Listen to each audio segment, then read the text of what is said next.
कितने बार मैं गृह मंत्रालय गया, कितनी तरह की चीजें बातचीत हुई और अंततः जो है हम इस स्टॉक को चालू कराने में सफल हुए, क्योंकि इतना इजी नहीं है। जब एक तरफ मुख्यमंत्री ममता बनर्जी जैसे टीएमसी सरकार चलाती हो तो उसके बावजूद भी ये तय हुआ है, और मैं ये मानता हूँ ये जनता की जीत है और जनता का भी योगदान है। जनता ने मोदी जी को भरोसा दिखाया है और मुझे लगता है जो प्रार्थना जो तपस्या दार्जिलिंग की जनता ने किया है उसका फल दार्जिलिंग की जनता को अवश्य मिलेगा।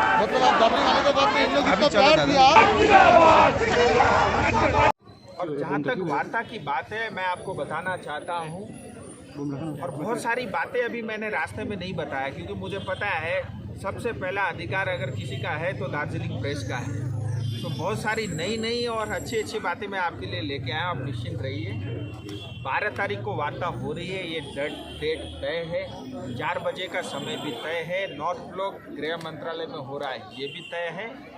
सबसे अच्छी बात है ये पॉलिटिकल लेवल की डायलॉग है, इसमें ब्यूरोक्रेट लेवल की डायलॉग नहीं है जिसके अंदर में लंबा खींचना, समाधान नहीं निकलना या बहुत ज़रूरत से ज़्यादा समय लगना, ये ब्यूरोक्रेट लेवल के डायलॉग में होता।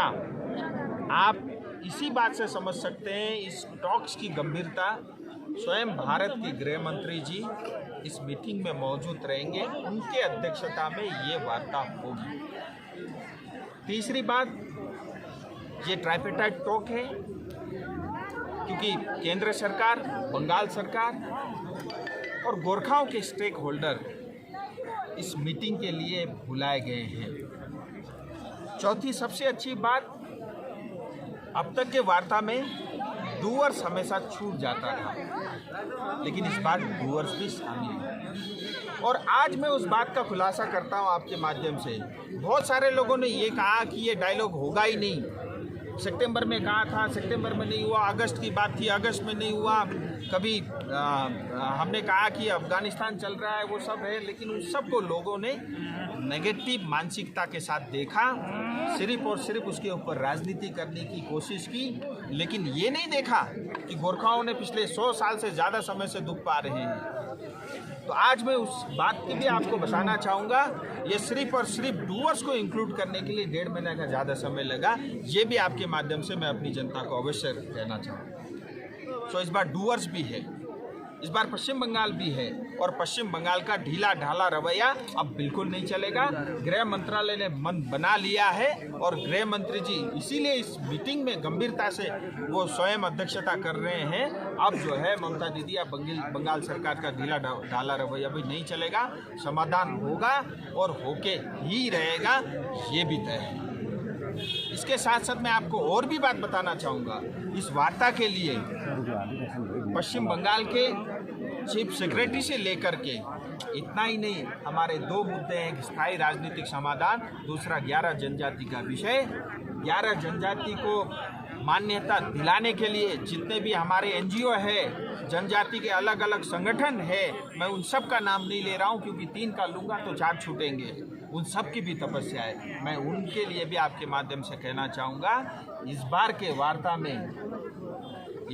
वार्ता में ट्राइबल मिनिस्ट्री के सचिव भी रहेंगे। इतना ही नहीं, आरजीआई को भी इस मीटिंग के लिए बुलाया गया है, ये भी मैं आपके माध्यम से बताना चाहूँगा। सो बड़ा गंभीर विषय को लेकर के चर्चा होनी है, इसमें बहुत सारी सतर्कता अपनानी पड़ती है जिसका हम पालन कर रहे हैं, और तमाम तरह के विवाद उसमें होते रहे हैं। मैं एटलीस्ट अपनी गोरखा संतान से आपके माध्यम से चाहता हूँ, चाहे पॉलिटिकल लेवल के हमारे बड़े भाई हो या जिनका मेरे को सांसद बनाने में बड़ा योगदान रहा हो या जिनका नहीं भी रहा हो, जो मोदी जी को मानते हो या नहीं भी मानते हो, लेकिन मैं उन सब से आग्रह करता हूं आपके माध्यम से, ये एक समय ऐसा आया है, अगर हम आज चूक गए फिर 100 साल तक हमारी पीढ़ी दुख पाती रहेगी। मैं ईमानदारी से प्रयास कर रहा हूं, मैं इसलिए नहीं प्रयास कर रहा हूं कि 2024 में मुझे ही चुनाव लड़ना है, मैं उसकी कोई अपेक्षा भी नहीं रखता, लेकिन मैं इसलिए ईमानदारी से काम कर रहा हूँ। अभी सिर्फ और सिर्फ 2.5 साल का समय बचा हुआ है। इस 2.5 साल में अगर ठोस नहीं हुआ फिर पता नहीं कितने और साल लगेंगे, कितने लोग और शहीद होंगे, कितने लोगों को और बलिदान देना पड़ेगा, कितनी माताओं को जो है और रोना पड़ेगा।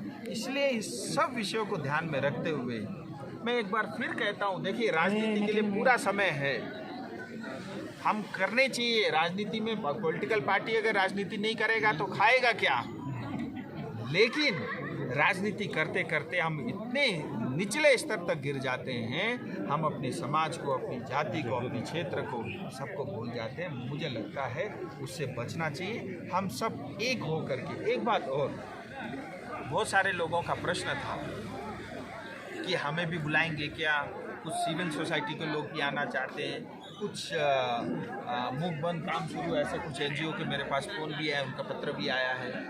सो उन सबसे भी मैं ये कहना चाहता हूँ, देखिए ये सिर्फ जो है मेरे लिए मीटिंग नहीं है। राजू बिष्ट को कुछ बनना है या कुछ पाना है, इसके लिए ये टॉक्स नहीं है, ये आपके लिए है। मेरे से ज़्यादा अधिकार दार्जिलिंग की जनता का है, इस चीज़ को मैं समझता हूँ। लेकिन मेरी भी कुछ मजबूरियाँ हैं, क्योंकि ये टॉक्स गृह मंत्रालय की तरफ से तय हुआ है और गृह मंत्रालय से सबको पत्र जा रहे हैं। लेकिन आपके जो सुझाव है, आपने जो पत्र दिए हैं, मैं ये भी जरूर कहना चाहूँगा, आपके सारे सुझाव, आपने जो कुछ भी निवेदन किया वो मैं गृह मंत्री जी से स्वयं बात करूँगा और मैं प्रयास करूँगा कि आने वाले वार्ता के अंदर में आप सबको भी बारी बारी करके ज़्यादा से ज़्यादा लोगों को सुनने का मंत्रालय को भी अवसर मिले, क्योंकि मुझे लगता नहीं कि पहले एक मीटिंग में सब कुछ हो जाएगा, क्योंकि इस तरह की वार्ताएं पहले भी होती रही है और तमाम वार्ताओं में समय ज़रूर लगता है।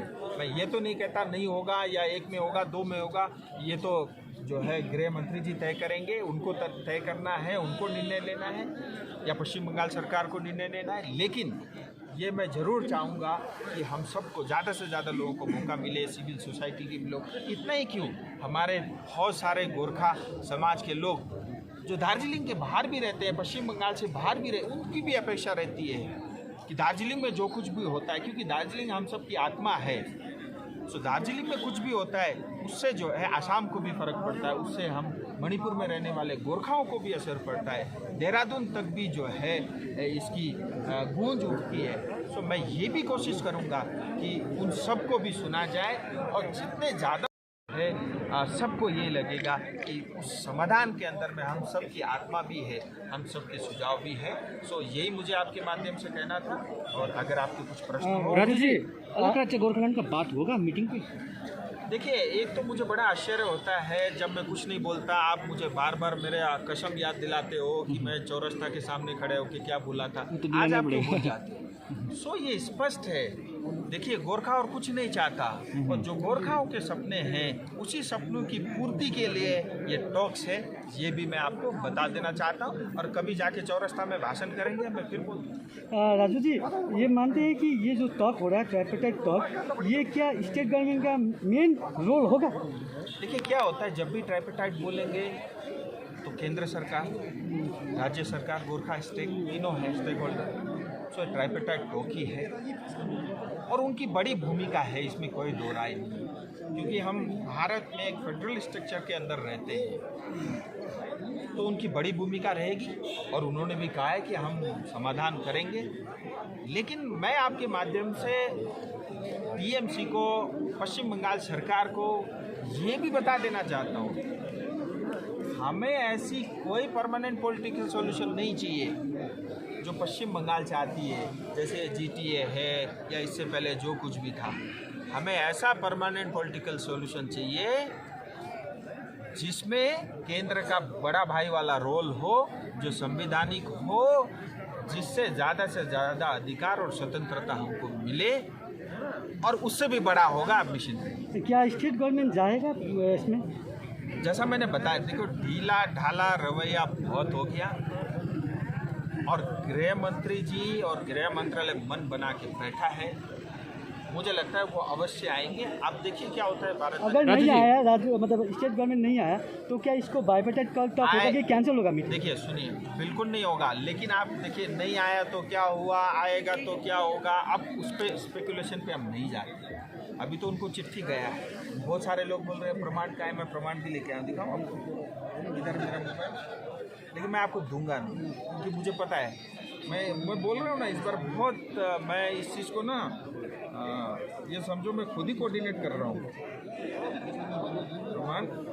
प्रमाण नंबर 1, ये भारत सरकार गृह मंत्रालय, ये किस चीज़ को बुलाया, तो निजी सचिव अल्पसंख्यक मामलों के राज्य मंत्री ये जॉन बारला जी, मुख्य सचिव पश्चिम बंगाल सरकार, शरद चटर्जी रोड है क्या, हाँ पश्चिम बंगाल में, सचिव जनजातीय कार्य मंत्रालय भारत सरकार, शास्त्री भवन में इनका कार्यालय है, registrar general of India Bharat सरकार, NDCC 2 बिल्डिंग जयसिंह रोड पे, और ये गृह मंत्री कार्यालय नॉर्थ ब्लॉक, और PPS गृह सचिव, यहाँ पे भी PPS गृह सचिव है, बड़ा कमाल। ओके राजू जी, तो कुल मिला के ये भी प्रमाण है, और जो है हमको आशावादी होना चाहिए, हमको पॉजिटिव सोचना चाहिए। देखिए इससे पहले भी बहुत सारी वार्ताएं हुई है, देश भर में बड़े समस्याओं के समाधान के लिए बड़ी बड़ी टॉक्स हुई है, तो ये भी उसी प्रकार से है।